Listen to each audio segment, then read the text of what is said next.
প্রিয় দর্শক, তো আজকে আমি ধান খেতে আসছি। আজকে আমাদের ধানগুলো গাড়া নিয়ে 50 দিন বয়স হয়ে গেল। তো আমি বিচন তুলা থেকে 45 দিন অবধি আমি কি পরিচর্যা নিচ্ছি সেটা আমি ভিডিওতে দেখাবো এবং দর্শকেরা দেখুন।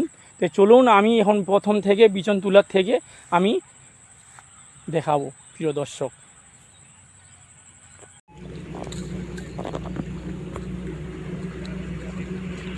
প্রিয় দর্শক এবং নমস্কার এবং স্বাগত, আমি রঘুনাথ।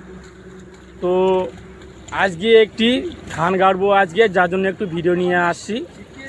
তো দর্শকের কাছে আমি অনুরোধ করছি প্রথম থেকে শেষ অবধি ভিডিওটা দেখার জন্য দর্শককে অনুরোধ করছি।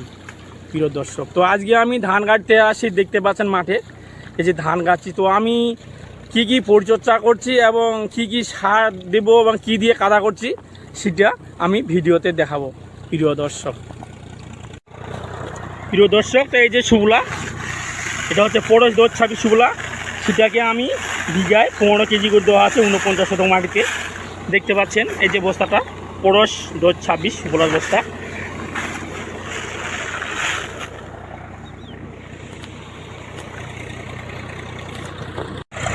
প্রিয় দর্শক দেখুন, আমি চাষ করছি জমিতে। এখানে মাটিটা প্রচণ্ডভাবে আমি কাদা করে নিচ্ছি। এই যে হাল বাইছি দেখুন,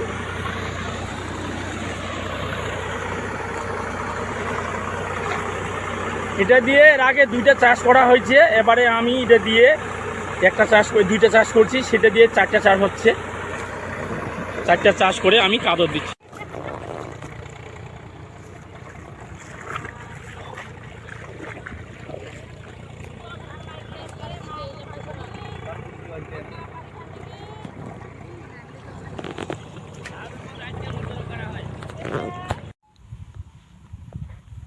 প্রিয় দর্শক, তো আজকে আমাদের ধানগুলো গাড়া নিয়ে উপন করার আজকে 45 দিন বয়স হয়ে গেল। তো আমি আজকে চাপান সার দিব।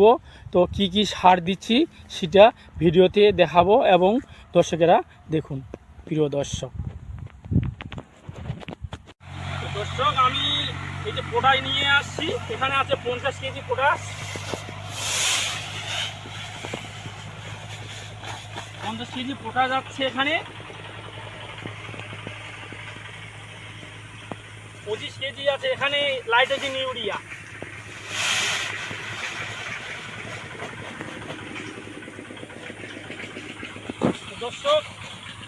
প্রিয় দর্শক, আমি এগুলো বিঘায় 10 কেজি করে দিব পটাশ 49 শতকে, আর লাইট্রোজেন ইউরিয়া দিচ্ছি 5 কেজি করে বিঘায়।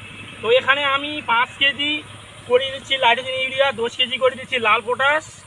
তো এখানে আমি 5 বিঘা মাটির আমি এখানে সার এখানে দিয়ে দিলাম। তার সঙ্গে খাটরা দিচ্ছি 2 কেজি করে। এই যে বিঘায় 2 কেজি করে খাটরা দিয়ে আমি সুন্দর করে মাখায় নিয়ে এটাকে জমিতে ছিটাবো।